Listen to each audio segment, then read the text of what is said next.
Hey everybody, it's Photoshop time in our photography and creative work, and this is a result of a question that was asked to me, and I'm going to share with you a feature that's been around for years, just most people don't know about it. Are we ready for this? Let's do it!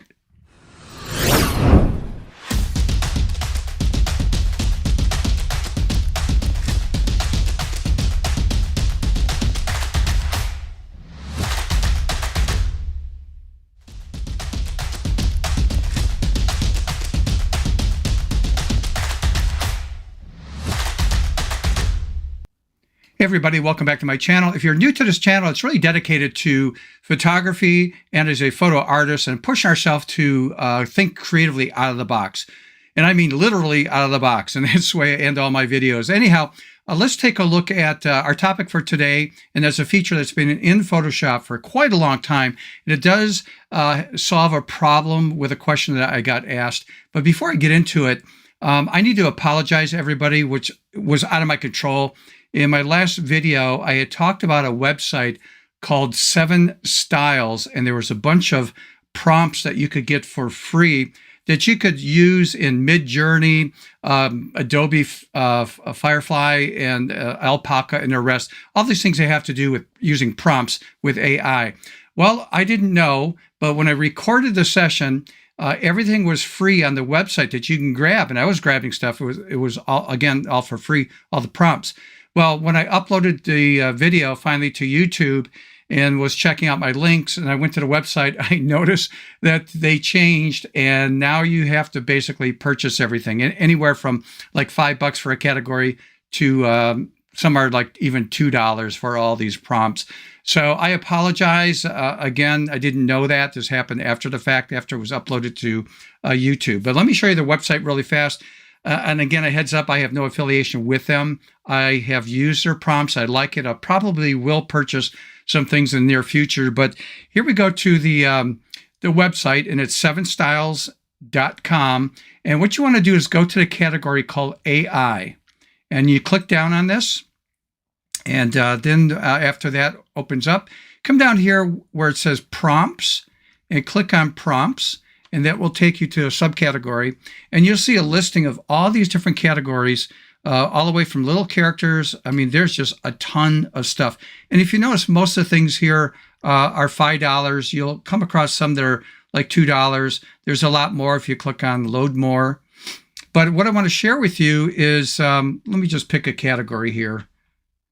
And let's look at this, barbarians. Again, $5 for a whole series of prompts. If I click on this, and I'm not going to purchase this, but if I scroll down, it gives you examples of the prompts that work with Midjourney. And, again, a lot of these prompts and stuff that you see from 7 Styles, I've used elsewhere. I used it in Copilot. It's just not limited to Midjourney. You may have to modify the prompts, but at least, if you're like me, need help on prompts, and you can modify the prompts and make it work with any AI service that you would like to use. But again, this is just a whole bunch of samples that was generated with Midjourney. So the cool thing is, these things are not expensive.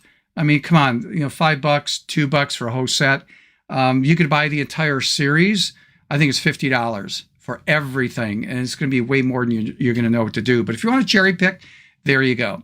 Okay, so with that out of the way, let's get into the issue that came up, and that is, hey, Steve, when I'm in Photoshop, so let me open up Photoshop here to show you an example. So hang on a bit. Okay, so here we are in Photoshop, and this comes up occasionally. I've used this feature quite a bit over the years. I'm working on a series of clown artwork, and the question basically is, hey Steve, I've got different variations of images and layers.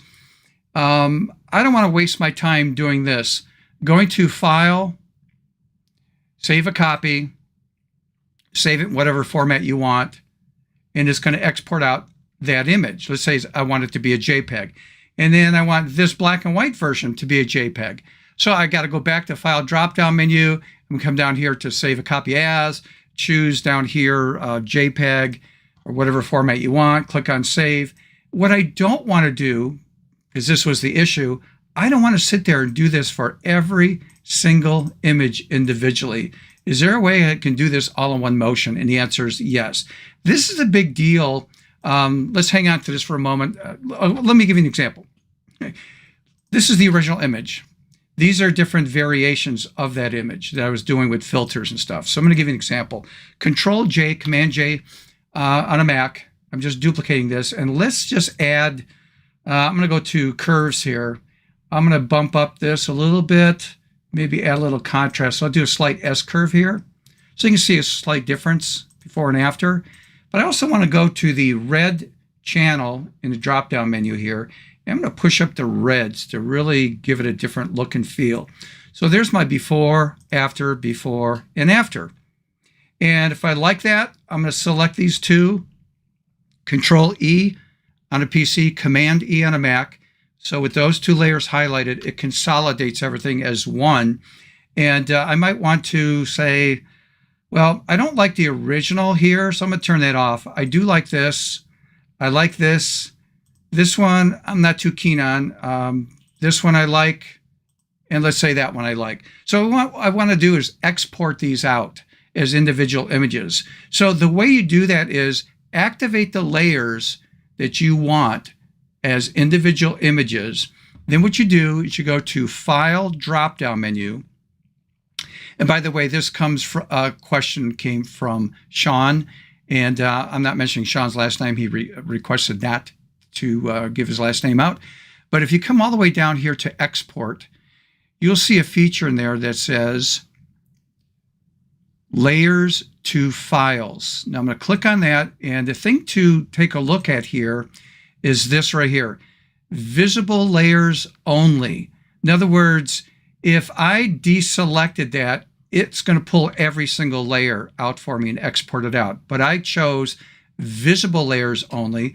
I want them as a JPEG, but you can have it as a PDF, PSD, TIFF file, whatever format you want. But I want this as a JPEG.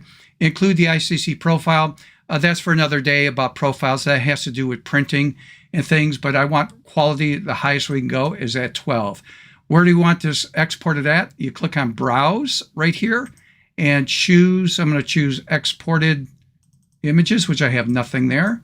And click on OK to accept that. So there's the path to the folder. And again, I'm set at a JPEG, and I choose Run and let it do its thing. And what it's going to do is export all of these visible layers. And now we are done. And I have to go to, let's see, I got to find that folder. There's a folder, exported images, and there's the exported images. If I double click to open those were the visible layers in the PSD file. So let me go back. So there's that one, that one, that one, and that one. So notice it only exported the visible layers. Now, this is a big deal, in my opinion, when I use a feature. Let me just minimize this. Alpaca. I'm going to close this out. We don't need this. And I'm going to go to the plugin. And if I'm going to do something basic. Put in detailed image, funny clown. And I'm going to run that, but before I can run it, I need something to run it on. So I'm going to go to File, New, and I'm just going to choose a 7x7 150 resolution. We can always upsize this.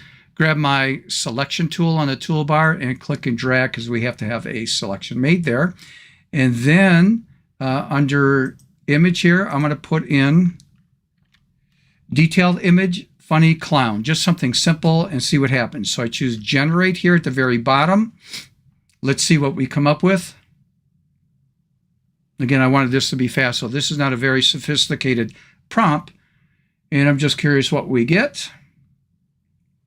So it does take a few seconds. And by the way, the more creative the prompt is, the longer this takes to generate. Ooh, that's pretty cool. That's pretty cool. And that's pretty cool. Oh, wow. Okay, so let's say I want to add all. Well, when I say add all, here's what it does.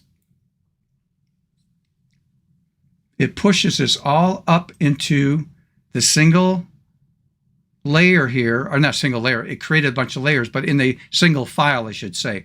So I'm going to deselect my marching ants there. I don't really need this folder here. So again, if I select all of these, and I'm just going to click and drag to move them out of the folder. I'm not sure if the folder will conflict with exporting, but I'm just going to delete that. And I don't need the background, but I do like, let's take a look at this. I do like that. I do like that. I like that one.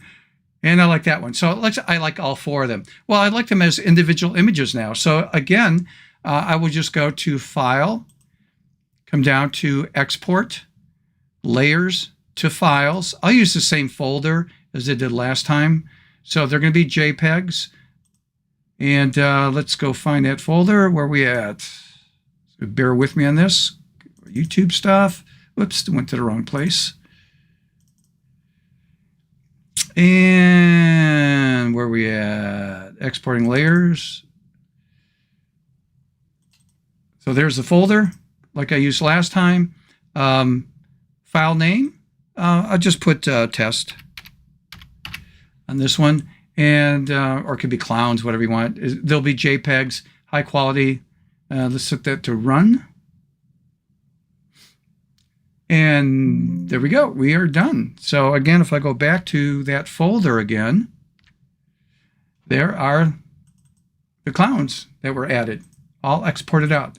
Pretty cool. So I like that feature. I've been using it a lot as I've been using AI, because a lot of the techniques that we use on different AI engines will actually load all those things as individual layers under one file, which has to be saved as a TIFF or PSD. But if I need to export them as individual images, that's the way we do it. And again, you just go to File, drop-down menu, choose, again, Export. So let me find that again, Export, and then choose Files or Layers to Files. And then make sure that visible only, if that's what you want.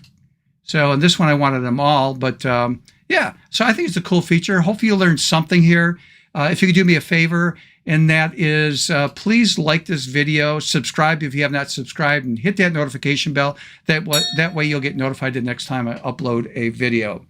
All right, so with that out of the way, and again, any issues or questions you have or something you'd like to see covered in the near future, here's my email address. It's at the bottom of the screen. It is StephenPhotoArtist@gmail.com. Again, StephenPhotoArtist@gmail.com. All right, so with all that stuff out of the way, let's try this creative things. I mean, go out there and play with different images, modify different images, and try to export them out as individual JPEGs or TIFF files or whatever you want them to be. All right, so with that out of the way, till next time, see ya.